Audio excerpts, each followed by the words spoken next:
할렐루야. 한 사람씩 내 집을 아니오는 없고, 오늘 여러분 앉은 자리가 복된 자리인 줄 믿으시면 아멘 합시다. 지난주일 설교 제목을 기억하시나요? 제가 제 자리로 돌아오세요 하는 제목이었어요. 그랬더니 그 설교를 들어서인지는 모르지만 오늘 1부, 2부 예배까지 많은 분들이 제 자리로 돌아왔어요. 정말 놀라우리만큼 그렇게 많은 분들이 제 자리 찾아서, 그래, 하나님의 말씀 들었으니 내 자리 찾아야 되겠다. 그리고 여기 2층에 오신 여러분은 선착순에서 100명 안에 든 사람들이 온 겁니다. 선착순에서 떨어진 사람들은 이 안에는 못 들어왔어요. 그런데 아무튼 이 자리가 복 있는 자리요, 은혜 받는 자리요, 축복의 자리요, 하나님께 영광 돌리는 자리인 줄로 믿습니다. 앞장에서 이사야 선지자는 유대 이스라엘 나라의 정치 지도자 그리고 종교 지도자들의 패역함, 그들의 잘못된 죄악을 지적하면서 하나님 앞에 어떻게 해야 할 것인지에 대해서 말씀을 나누었습니다. 그러다가 오늘 이제 본장에 오면서 또 다른 차원에서 백성들을 향해서 당시의 유대와 이스라엘 백성들이 어떻게 패역하고 타락했었는지에 대해 말씀을 합니다. 매주일 우리가 하나님의 말씀을 살펴보고 있는데, 이 말씀을 선포한 이사야 선지자는 유대 이스라엘의 2대 왕에 걸쳐서 선지자의 사명을 감당했던 분입니다. 그래서 히스기야 왕과 므낫세 왕 2대 왕을 거쳤는데요, 히스기야 왕이라는 사람은 자기 아버지 아하스 왕이 세웠던 그 우상의 신당들과 신전, 그리고 우상을 장려하는 정책, 이것을 완전히 뒤집어서 종교개혁을 일으켰던 사람이 히스기야 왕이었습니다. 그런데 히스기야가 물러가고 그 아들 므낫세대 오면서 이 므낫세 왕은 자기 아버지가 개혁했던 그걸 원점으로 돌려놔요. 그래서 처처에 산당을 세우게 하고 신당을 세우고 백성들로 하여금 우상 숭배를 조장하는 이런 정책을 펼칩니다. 그래서 자기의 조부 아하스 왕보다도 더 고약한 그런 왕이 므낫세 왕이었어요. 그래서 한마디로 말하면 히스기야 왕은 선정을 베풀었지만 므낫세 왕은 폭정을 했어요. 그래서 이때 많은 사람들이 억울한 죽임을 당했습니다. 의를 주장하는 사람들, 여호와 신앙을 지키려고 하는 사람들이 생명의 위협을 겪게 된 것이죠. 전승에 의하면 이사야 선지자도 그가 하나님의 뜻을 선포하고 므낫세의 잘못됨을 지적하다가 톱으로 켜서 죽임을 당했다, 이렇게 전해져 오고 있어요. 그때 영벌은 톱으로 사람을 켜 죽이는 이런 제도도 있었습니다. 그래서 히브리서 11장 37절에 보면 돌로 치는 것과 톱으로 켜는 것과 시험과 칼에 죽는 것을 당하고, 이런 말씀이 나와요. 여러분, 그때 많은 의인들이 죽임을 당했어요. 오늘날도 우리가 신앙생활하면서 이런 것 때문에 이해가 안 되고 갈등이 많을 때가 있어요. 예를 들면 정말 말씀대로 살려고, 믿음 안에 살려고 몸부림치는데 그런 집은 잘 안 되고, 신앙도 개차반으로 개떡같이 믿는데 그런 집은 잘 될 때 도무지 이해가 안 되는 거예요. 하나님 말씀대로 살고 성령의 감동 따라 하나님의 인도하심을 받아 사는 사람들은 그 자신도 복을 받고 자녀 후대에 복을 주신다고 약속했는데 왜 이게 안 맞아 떨어지느냐 이거예요. 저도 목회하면서 정말 마음에 안 들 때가 있어요. 정말 말씀대로 살고 하나님 뜻대로 살려고 몸부림치는데 이런 집은 신통치를 않아. 믿음 생활도 개떡같이 하는데 그런 집은 또 잘 때, 나 같으면 전자, 하나님 뜻대로 사는 사람은 그냥 복을 아주 쌓을 곳에서 쏟아붓고, 개떡같이 하는 사람은 그냥 하나님이 막 금방금방 심판과 저주를 해서 본때를 보였으면 제발 좋으련만, 우리 하나님은 그렇게 역사하시지 않더라고요. 이사야 선지 시대도 이런 것 때문에 갈등했습니다. 진정 하나님이 계시다면, 하나님이 살아계시다면 왜 이렇게 하시는가? 이렇게 뭔가 이해가 안 될 정도로 이런 상황들이었어요. 자, 오늘 본장은 우상숭배에 빠진 이스라엘을 향해 심판을 선포한 뒤에 회개하는 자에게 하나님의 구원이 임하게 될 것이라고 선포하는 내용이에요. 지난주도 마찬가지, 오늘도 마찬가지, 다음 주, 그 다음 주도 설교가 다 준비되어 있지만 말씀을 들어보면 하나님은 분명히 경고해요. 심판을 예고합니다. 그런데 그것은 그들에게 자비를 베풀고 구원하시기 위한 하나님의 선제 조치라는 거예요. 우리가 이런 하나님의 뜻을 믿을 때 비록 실패하고 실수하고 하나님 앞에 불순종하여 범죄했다가도 회개할 용기를 갖게 되는 거지, 그렇지 않고 완전히 하나님이 진멸한다면 회개도 필요 없고 회개할 소망도 못 갖게 될 겁니다. 여기서 우리가 잊지 말아야 할 것은 이사야 선지자의 경고가 단순히 이스라엘을 두렵게 하기 위함이 아니라 이스라엘 백성을 회개시키기 위함이다 라고 하는 겁니다. 아니, 예를 들면 내가 원치 않는 질병에 걸렸어요. 암병에 걸렸어요. 오히려 이걸 통해서 하나님을 찾게 되고, 이것 때문에 신앙을 바로 갖게 되고, 이것 때문에 정신을 차리게 된다면 그것은 저주가 아니라 축복이라는 거죠. 타락한 이스라엘은 하나님을 떠났습니다. 이사야 선지자가 지적하는 당시 이스라엘의 죄는 어느 그 일부분만의 죄가 아니라 사회 전반의 부조리한 죄악이었어요. 저는 어제도 유력한 국회의원을 10시에 만났습니다. 지금 남모 국회의원이라는 여자, 거기다 또 이 가정인권법 무슨 하여튼 이상한 거 이런 거 발의해가지고 또 골치 아프게 만들어요. 차별금지법. 그래서 만나서 이건 절대 안 된다. 이건 기독교 관점에서 뿐이 아니라 정상적인 의식을 가진 국민이라면 누구나 반대할 사항이다. 이러면서 이것은 절대 제정하면 안 된다고 반대 의사를 표했어요. 물론 제주도에 있을 때 누가 부탁해서 제가 전화 소통했고 내용을 보내주었어요. 목사님 잘 알겠습니다. 진중하게 처리하겠습니다. 그런데 어제 꼭 날 보고 같이 가달라는 거예요. 그래서 나는 이미 소통 다 했다니까 같이 가달라고. 그래서 제가 조금 먼저 갔어요. 그랬더니 웬일이시냐고, 날 보고 좀 와달라고 그래서 왔다 그랬더니 목사님 바쁘시다, 얼른 가시라고. 제가 목사님 통화했고 문자 받고 다 알고 있습니다. 얼른 가시라고. 아니요, 목사님 들어오는데 얼굴은 보고 해야지요. 내가 그랬어요. 의원님, 이렇게 한번 생각해 보세요. 의원님 아들이 있는데 어느 날 남자아이 하나 모심에 데리고 와가지고 아빠 며느리감이에요.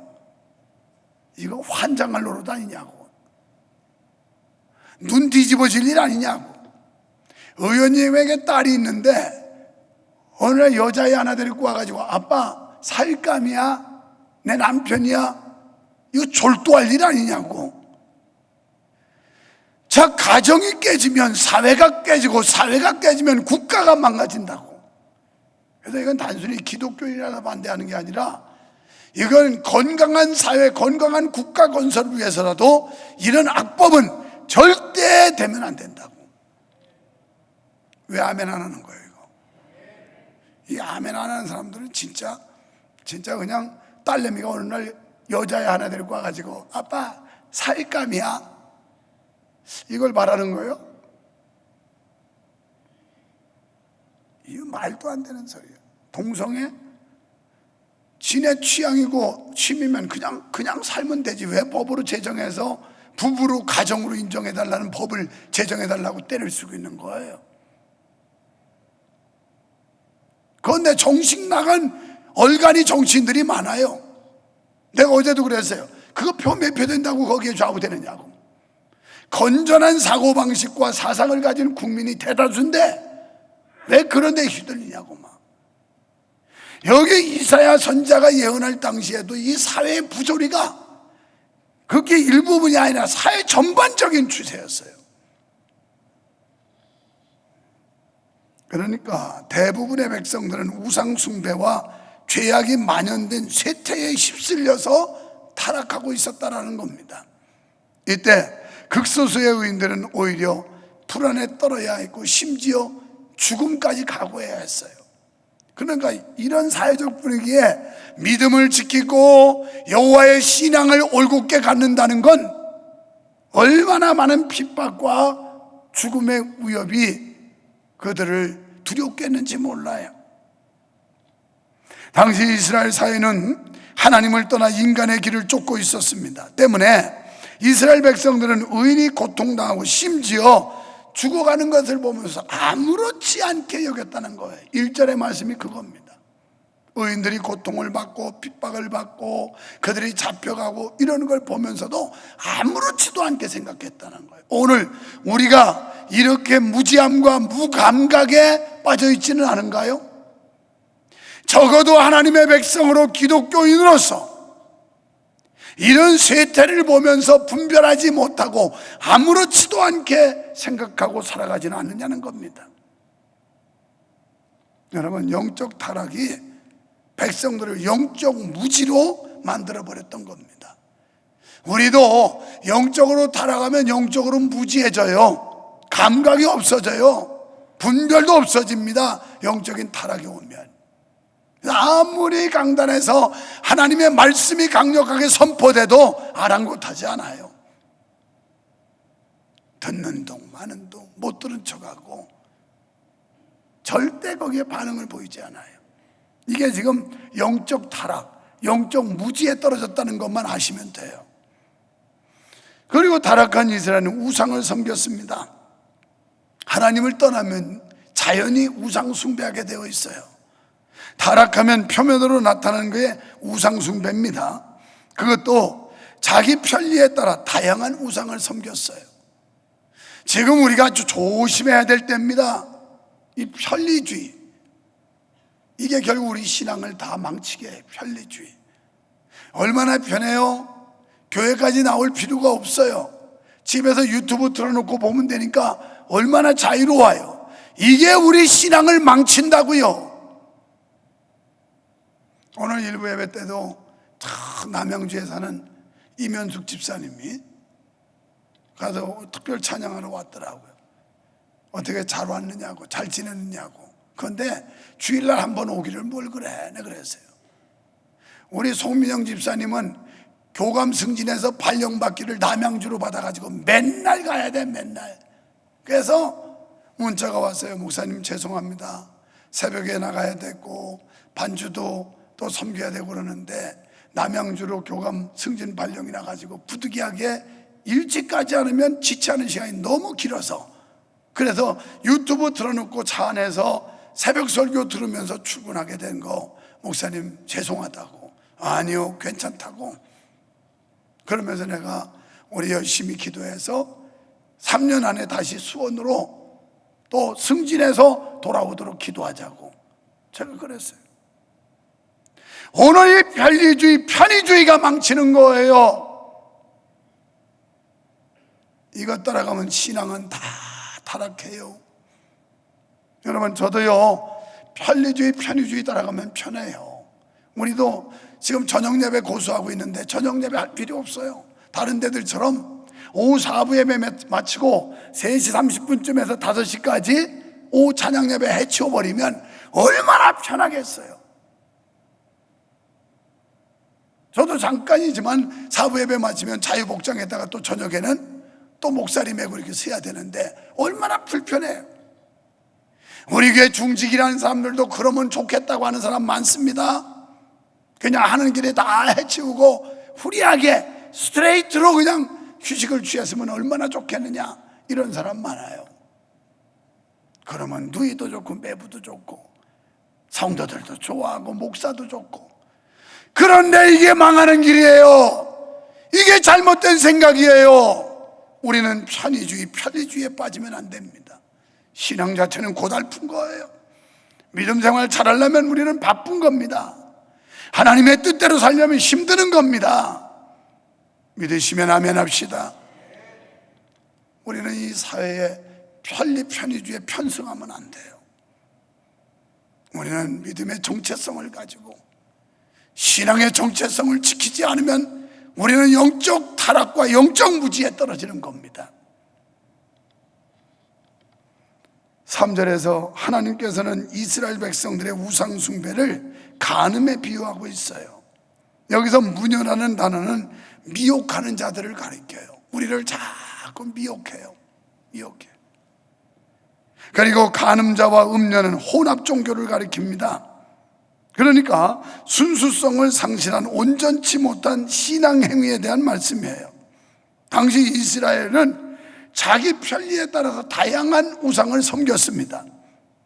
5절에 보면 푸른 나무 안에서 푸녀의 신을 섬겼고 바위 틈에서 몰렉, 그러니까 아이를 제물로 바쳐 섬기는 우상으로, 이거는 암몬의 민족신이었어요. 인신제사를 드렸던 겁니다. 역대하 28장 3절에 그것을 증거하고 있는데, 신놈의 아들 골짜기에서 분향하고 여호와께서 이스라엘 자손 앞에서 쫓아내신 이방 사람의 가증한 일을 본받아 그 자녀를 불살라, 인신제사를 우상숭배했다는 겁니다. 아무튼 이스라엘 백성들은 하나님 앞에서 금지된 우상을 주저없이 섬김은 물론 우상 앞에 헌신하는 걸 열심히 했어요. 사랑하는 성도 여러분, 말세를 만난 우리 그리스도인들이 촉각을 세우고 경계해야 될 일이 혼합주의입니다. 주님께서는 마태복음 26장 41절에서 너희가 시험에 들지 않도록 깨어있어 기도하라 그랬어요. 이런 혼합주의, 편리주의, 자유주의, 이것에 유혹받지 않도록 깨어있어 기도하라는 겁니다. 여러분, 혼합주의는 본질적으로 상이하거나 다른 거예요. 혹은 정반대의 성격을 가진 여러 믿음을 조화롭게 공존시키는 것, 이것이 혼합주의예요. 다시 말하면 이건 세계기구로 지금 움직이고 있는 이 WCC, 이게 혼합주의입니다. 그래서 부산에서 WCC 세계대회를 할 때 그때 무당들도 가서 굿하고 뭐 별 이상한 복장 다 하고 혼합 종교로. 여러분, 우리는 여기 동의할 수 없어요. 왜요? 하나님은 유일하신 분이에요. 예수 그리스도는 유일한 구원자예요. 믿으시면 아멘 하세요. 이게 WCC. 그래서 모든 종교는 대등하다. 어떻게 기독교가 이걸 용납할 수 있단 말입니까? 모든 신은 다 동등하다. 모든 종교에는 추구하는 목적이 있고 구원이 있다. 여러분, 사도행전 4장 12절에 말씀하기를 다른 이름으로 구원받을 그 어떤 이름도 주신 적이 없다고 그랬어요. 요한복음 14장 6절에서 내가 곧 길이요 진리요 생명이다, 나로 말미암지 않고는 아버지께로 올 자가 없다. 예수만이 유일한 구원자이심을 믿으시기 바랍니다. 그런데 지금 이 세상에는 혼합주의가 판을 쳐요. 이 혼합주의에 빠져서 적당히 타협하는 걸 좋아해요. 그런 목사들을 깨었다, 열렸다. 그렇지요, 뚜껑 열렸지요, 잘못됐지요. 그런데 그런 사람들의 인기가 좋아요. 아, 우리 목사님은 참 시대에 앞서가면서 깨어있다고, 열려있다고. 뚜껑 열린 사람들이에요. 하나님밖에는 위대한 신이 없고 예수밖에는 구원자가 없다는 거, 이건 변함없는 진리입니다. 진리는 시대가 가도 불변하는 겁니다. 사람이 바뀌어도 변하지 않는 겁니다. 이게 바로 진리예요. 만약 그들 주장대로 동의한다면 우리는 전도할 이유가 없어요. 모든 종교에 다 구원이 있는데 왜 전도해요? 기독교만 유일한 종교처럼 강조할 이유도 없어요. 다 아무거나 믿으면 되는 겁니다. 여러분 정신 똑바로 차리세요. 그런 주장에 동조하거나 동의하지 마세요. 그래도 여러분 목사가 아직까지는 신앙이 옳았다고 보시면 돼요. 옳았다. 하나님을 두려워하지 않았습니다. 이스라엘은 하나님의 택하심을 받은 선민이었는데 때문에 그 선민은 하나님과 함께 할 때만 존재의 가치가 있는 거예요. 존재의 의미가 있는 겁니다. 적어도 우리가 하나님을 찾고 하나님께 예배하고 하나님께 영광을 돌리고 하나님의 뜻대로 살 때 성도의 존재 가치가 있는 거예요. 신명기 6장 9절에서 보면 내 문설주와 내 바깥문에 기록하라 이런 말씀이 나요. 이스라엘은 출애굽의 구원 역사를 잊지 않기 위해서 기념표를 붙여야만 했어요. 기념표. 그럼 이 말씀은 어떤 말이냐면 증인된 삶, 증거하는 삶을 살라는 거예요. 너희 문과 바깥문에 붙여라. 요새로 말하면 여러분 다 붙였겠지요. 여러분 현관, 아파트 현관문에다 명성교회 교표가 딱 붙어가지고 누구든지 와보 이제 크리스찬이구만, 이거 명성교회 다니는 사람이구만, 이렇게 드러내라는 거예요. 증거하라는 거예요. 여기 배지를 붙였습니다. 이게 명성교회 로고인데 이거 왜 붙였어요? 나는 명성교회의 공동체의 일원이다. 그 다음에 더 중요한 건 여기 십자가가 들어있어요. 속에 원안에. 이 십자가 아무리 무지한 사람도 아무리 불신자도 십자가 보면 이거 예수쟁이구만, 교회 다니는 사람이구만, 누구든지 그렇게 짐작해요. 엘리베이터에 탔는데 이 배지 딱 붙으면 요 안에는 십자가 보고 이거 기독교인이구나, 크리스찬이구나 드러내라는 거예요. 그런데 이사야 선지 시대는 어떻게 했느냐? 오늘 말씀해 보니까 기념표를 뒤에 숨겼다. 믿는 걸 숨기고 다녔어요. 감추고 다녔어요. 드러내지 않았다는 겁니다. 요새 같은 때야말로 그런 때 아닙니까? 참 이 코로나가 터지면서 기독교인들이 다 위축이 됐고 기가 죽었어요. 어디 가서 떳떳이 믿는다 소리를 못해요. 왜요? 희한하게 이 코로나 바이러스가 교회만 가면 붙어요. 참 신기해요. 우리 대한민국에 온 코로나 바이러스는 정부 지침과 방침에 따라서 교회만 가면 붙어. 그래서 교회 가면 안 돼요. 교회 가면. 여러분 대단한 용기 가지고 오셨어요. 코로나 바이러스 붙을 텐데. 내가 어제도 보면서 우리 교회 식당은 대중음식점보다 더 완벽하게 되어 있습니다. 유리 칸막이 이렇게 되어 있어서 아무리 밥 먹고 얘기해도 침쳐가지도 않아요. 다 막혀. 그런데도 교회 식당에서 밥 먹으면 바이러스가 붙어 또. 참 신기하죠. 우리가 지하철에 그렇게 콩나물처럼 타고 다녀도 거기는 바이러스가 활동을 안 해요. 백화점에 가서 사람들, 남 모르는 사람들이 막 스쳐도 거기는 절대 바이러스가 활동을 금지구역이기 때문에 안 해요. 또 제가 지난 주간에 제주데이 행사 때문에 갔는데 비행기가 너무 보아 상태다 보면 이 브릿지가 다 연결이 안 돼요. 게이트 브릿지가. 그러면 그냥 아스팔트에 내려놓고 버스로 이동해요. 버스로. 낯선 사람들, 우리는 지금 다 신분이 확인된 사람들입니다. 안면이 있는 사람들이에요. 그런데 거기는 낯선 사람들끼리 다 붙어 다녀요. 그래도 거기는 코로나 바이러스가 활동을 안 해요. 왜냐하면 대한민국 정부에서 절대 이런 데는 가지 말아라. 그리고 교회만 가라. 그래서 나 제발 이 정치하는 사람들한테 부탁하는데 기왕에 인심 쓰는 거 교회 가도 활동하지 말아라. 좀 이렇게 좀 해주면 우리가 더 많은 사람들이 유튜브 볼 것도 없이 다 와서 모여서 반세가고 성도의 교제를 이루고 근황도 물어보고 안부도 묻고 얼마나 이게 교회거든요. 교회. 어저께 제가 잘 보질 않았는데 8시에 들어와 가지고 SBS 뉴스 보니까 의학 전문 기자가 발표하는데 지금 우리나라 코로나 검사하는 법 이게 문제가 많다는 보도였어요. 초기에는 맞았대요, 그게. 근데 지금은 죽은 바이러스가 많다는 거예요. 죽은 바이러스. 그런데 이 검사 보면 죽은 바이러스가 있어도 숫자만 똑같으면 양성이야. 뭐 활동하는 바이러스든 말든 숫자만 거기에 달하면 양성 이렇게 되는 거예요. 그래서 이게 문제가 많다. 이미 우리에게는 활동하지 못하는 죽은 바이러스가 많다는 거예요. 거기에 준한 테스트를 해야 되는데 지금은 옛날 초기에 했던 그 방법 가지고 무조건 양성 때리고 음성 때리고 나 이거 보니까 하여튼 엿장사 맘대로야.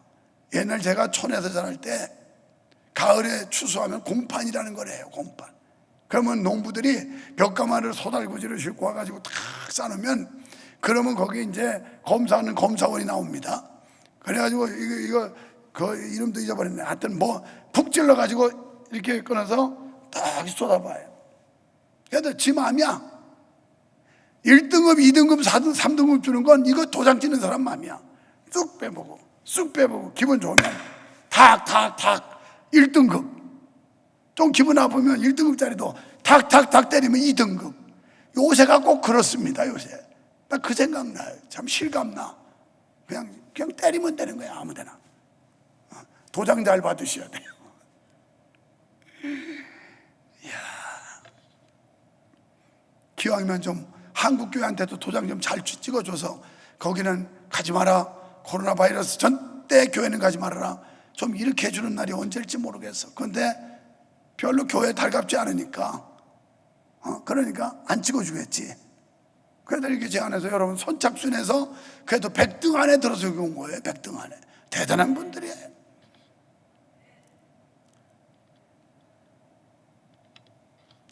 오늘 신앙생활 하는데 부끄러워하지 않나요? 교회 왔다 간 걸 뭐 무슨 큰 수치로나 생각하고 길을 못 피워. 믿음 없어서 그래요. 이사야 선지시대에 이랬다는 거예요. 사람들이 숨겼어요.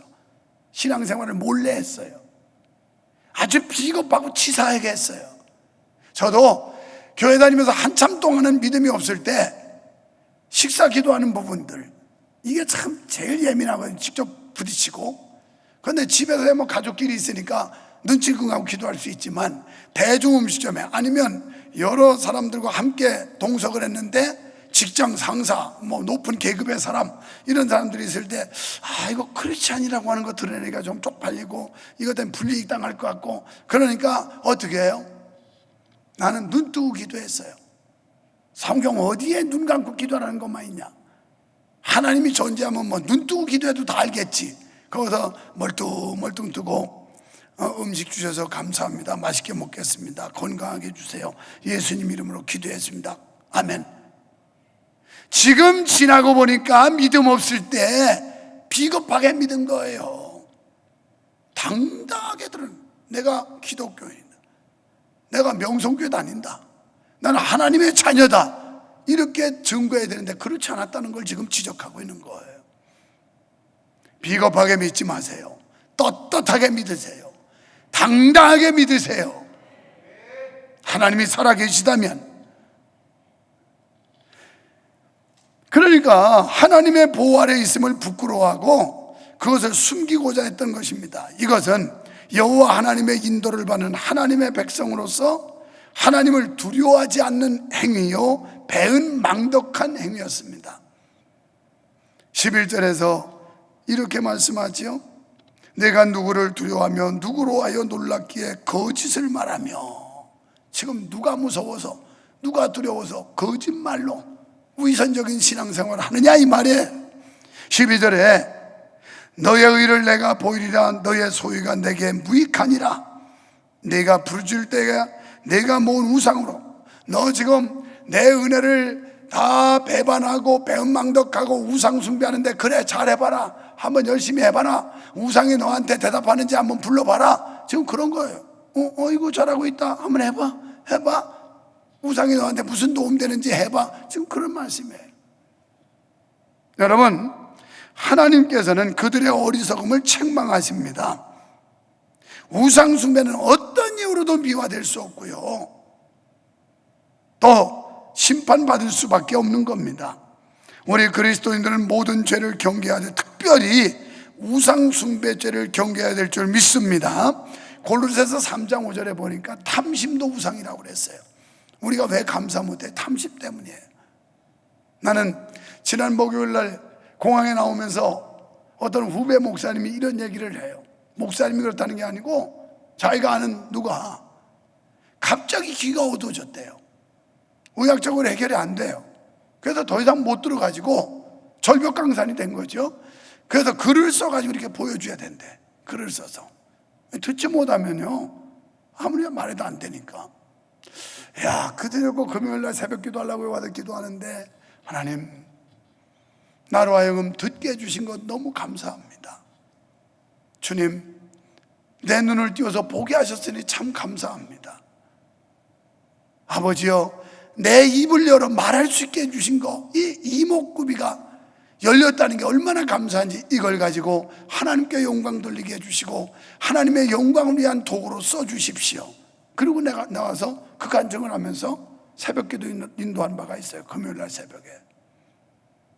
어떠세요? 지금 우리가 보고 말하고 듣는다는 거, 이거 예사일이 아니에요. 하나님의 은혜고 하나님의 축복이지. 왜 멀쩡했던 사람이 귀가 안 들렸다니까요. 그래서 더 이상 들을 수가 없고 글을 써서 들려줬다는 거예요. 보여주고. 자, 이제 이사야 선지자는 다른 각도에서 위로의 메시지를 줍니다. 이스라엘 백성들이 범죄함으로 하나님의 심판을 받았지만 회개하면 하나님의 구원의 은총이 임할 것이라고 선포하고 있어요. 그러나 하나님의 은혜의 때가 임하는데 하나님께서 당신의 백성을 위로하시며 상처를 싸매주시고 평안으로 인도해 주신다라는 말씀입니다. 이러한 위로와 구원의 약속은 고난받는 이스라엘에게 여러 번 선포됩니다. 다음 주 설교도 들어보십시오. 그 다음 주 설교도 들어보십시오. 결국 죄에 대해서 지적하고 그들의 부패와 타락을 책망하고 그리고 회개하고 돌아와. 단서가 붙어요. 회개하고 돌아올 때 내가 너에게 자비를 베풀어 주고 은혜를 주겠다, 이 말씀이지 덮어놓고 자비와 긍휼을 준다는 게 아니에요. 그렇다면 어떤 사람이 구원에 참여할 수 있을까요? 통회하는 자입니다. 통회.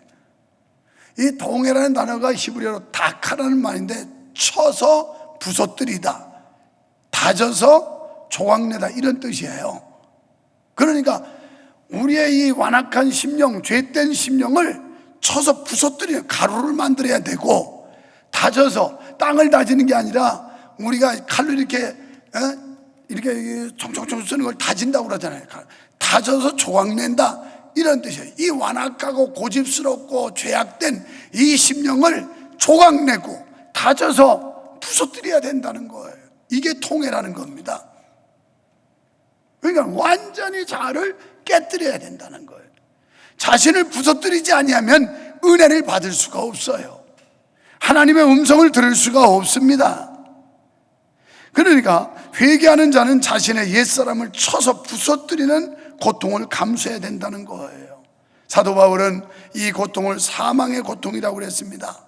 로마서 7장 24절에 오호라, 나는 곤고한 사람이로다. 이 사망의 몸에서 누가 나를 건져내랴.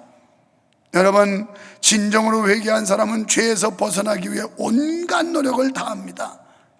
이전에 죄의 종로로 탄 것을 분하게 여기고 다시 죄에 빠질까 봐 몸부림치는 거야, 안 빠지려고. 우리 교회 이런 분들 참 여러 번 만납니다. 오늘도 2부 예배 드리고 왔는데 그분들 교회라고는 난생 처음, 머리털나고 처음이에요. 근데 얼마나 순전한 믿음 가지고 자라는지 몰라요. 내 2부 시간에 그랬어요. 마음만 같아서는 저런 분들 그냥 다 장로시키고 싶다고. 장로 권사보다 훨씬 난데 뭐. 새벽기도 철저하게 빠지지 않고 나와요. 금요기도에 철석같이 나와요. 예배 시간 공예배, 수요예배 뭐 할 것 없이 30분 전에 와서 앉아 있어요. 은혜 받으려고.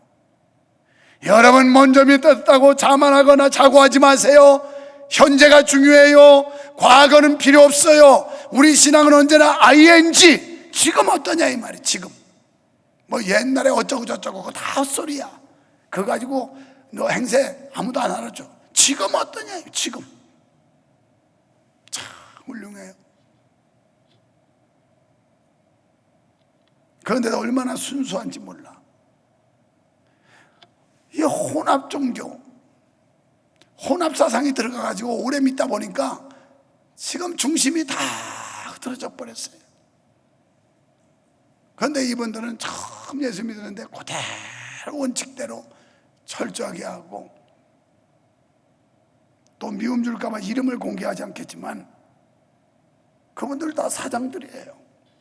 아니, 구멍가게 혼자 하면서 사장 소리 듣는 그런 사장 말고 자기 직원을 거느린 정상적인 그건 회사의 사장들이라고요. 그래도 그렇게 멋지게. 지난주에 새가족 신방했더니 그분도 그 파트너십이 미국의 코카콜라 그리고 유니버설 스튜디오 이쪽에 하고 파트너십을 해서 무역을 하고 사업을 하는 분인데, 사업 잘하는 분이에요. 밥 먹고 났더니 꼭 자기처럼 모신대. 그런데 남자는 차에 대해 관심이 많잖아요. 궁금해서 벤츠를 갖고 자기 사무실에서 강남에서 내려왔길래 이건 뭘까? 나중에 내려주고 여기서 내려주고 가는데 뒤를 보니까 벤츠 S500이야. 뭐 여러분도 요즘 벤츠 많습니다, 한국에. 그런데 급이 좀 달라요. S클래스냐 E클래스냐 뭐 C클래스냐에 따라서 다 달라요. 그런데 우리 집사님한테 들어보니까 벤츠 S500이면 차값만 2억 정도 가더라고요. 2억. 그래도 얼마나 순수한지 몰라. 그러면서 목사님 언제 당장 다음 달에 날 잡으시자고, 목사님 식사 대접할 테니까. 그래서 아유 안 사줘도 된다고, 괜찮다고 그랬더니 아니래, 지금 빨리 잡으라는 거예요 막. 그러면서 좋은 음식점 가가지고 사주는데 배부르다고 그래도 자꾸 사줘. 목사님 지금 많이 드시고 저녁은 잡수지 마세요. 진짜 그 말 순종 안 하고 저녁 못 먹었어, 배가 불러가지고. 여러분, 순전한 믿음 가지세요. 하나님이 주신 은혜 배은망덕 하지 마세요. 그 은혜 유지하고 감사하세요. 하나님 감사합니다, 감사합니다. 난 목회하면서 그런 분들 보면 참 소망이 생겨요. 야, 훌륭하다. 저렇게 그저 믿음 생활 잘 잘하면 훌륭한 제목이 되겠다. 훌륭한 제목이. 그렇지 않고 다는 아니지만 어떤 사람들은 여기저기 다니면서 오래 신앙생활했는데 전부 이 혼합적이야. 편리주의에 다 도취되어 있어. 편한 거. 그리고 옛날 타령하고 있어. 왕년에는 뭐 그랬다고. 왕년 다 필요 없어요. 나는 그건, 왕년은 나는 안 들어주는 사람이에요. 지금이 중요하다. 지금 잘해라. 지금. 여러분, 우리는 옛날에 빠졌던 그 죄, 거기에 또 들어갈까봐 분해하고, 그런데 또다시 들어갈까봐 몸부림을 치면서 옛날로 돌아가지 않도록 조심해야 된다는 겁니다. 여러분, 이렇게 우리가 통회하고 나면요, 이 마음속에 희열이 생겨요. 기쁨이 생깁니다. 그래서 철저하게 통회 과정을 겪은 사람은 속이 후련하고 뭔가 여기서 기쁨이 막 솟구쳐 샘솟듯이, 이런 과정을 거쳐야 돼. 이런 은혜 받으시기를 바랍니다.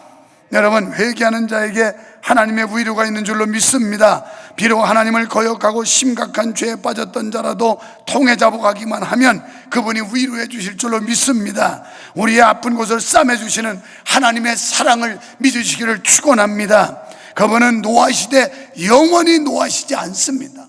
우리가 회개하면 다시 소송케 하시는데, 우리의 영혼을 소송케 하시고 우리의 육을 소송케 하셔서 새 힘을 얻게 하시고 회복하만 복구시켜 주시는 하나님의 은혜를 믿으시기 바랍니다. 죄를 회개하여 영육간에 축복받는 성도 여러분 되시기를 축원합니다. 하나님은 오늘 본문에서 겸손한 자와 함께 하겠다 그랬어요. 아까 놓쳤는데 우리가 드러낸다. 오늘 2부 예배 마쳤더니 어떤 성도님이 다가왔어요. 목포에 사는데 상을 당해서 올라왔대요. 그러면서 목사님 예배 참석하고 직접 은혜 받고 가려고 왔다고. 그냥 TV에서만 봤었는데, 그러면서 그 뭐 사람들 오는데 바쁜데 하여튼 그분은 하고 싶은 말이 있으니까 계속 이야기를 하세요. 그러면서 자기는 기도를 많이 했대요. 목사님 머리가 하얗게 보여가지고. 그런데 어느 날 기도했더니 머리가 까맣게 염색을 했는데 완전 청년처럼 보이더라고. 너무 좋았다는 거예요. 막 와서. 그러면서 실물을 보러 왔다고 그래서 실물 좀 보세요. 머리 많잖아요. 텔레비전에 나오는 것보다 머리가 훨씬 많잖아요. 보세요. 그랬더니 그때 막 까맣게 염색을 했는데 막 청년처럼 보여서 자기가 우리 교회 성도도 아니야. 목포에서 내 설교를 듣고 은혜 받는데 너무 좋았다는 거예요. 저한테. 아유, 별난 분 다 있더라고. 이제 나도 그래서 내 신분이 많이 알려졌기 때문에 조심해야 돼. 한 번은 저 증평 갔어요. 어느 식당에 갔더니 어머, 수원명성교회 유만성 목사님 아니시냐고. 아니, 그렇습니다. 어떻게 아십니까? 제가요 그 방송 설교 보고 은혜 많이 받고 있어요. 아, 그래요? 권사님이세요? 아니요. 그러면 집사님이세요? 아니요. 그러면요 평신도 내요? 그러더라고요. 그러면서 목사님 기념 촬영 한번 해달라. 여러분이 날 우습게 알지. 내가 소탈한 사람으로 막 같이 놀아주니까 아주 별 볼 일 없이 발가락에 때처럼 여겨. 그분은 모처럼 봤다고 그냥 목사님 기념 촬영 언제 목사님 같으면 직접 이렇게 촬영하겠냐고 막 그러면서 황홀해요. 황홀해. 이야, 연예인이 따로 있나요? 텔레비전에 나와서 많이 알려지면 연예인이지.